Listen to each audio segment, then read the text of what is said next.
Yay, mga kamaninay. So nagbanding yun mi sa akong nanay ani mga kamaninay. Kay dugay nakaimi wala gid nagbanding ani, wala mi nakaistorya.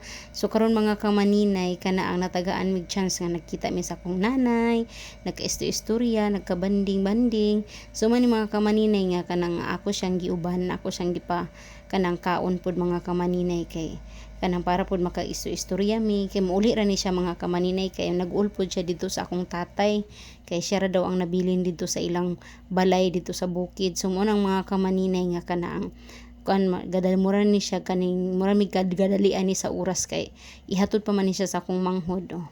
So joker kay na sa mga kamaninay kay gusto na siya magchika-chika untab.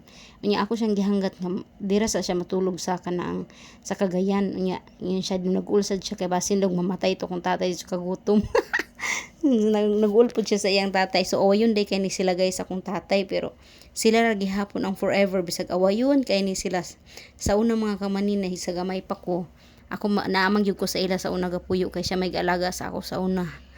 Kani bitaw katawag ko mga kamaninay ba kay mahisgutan pa namo nganay sa una bitaw nay kay kakaon ko sa imong sinupa.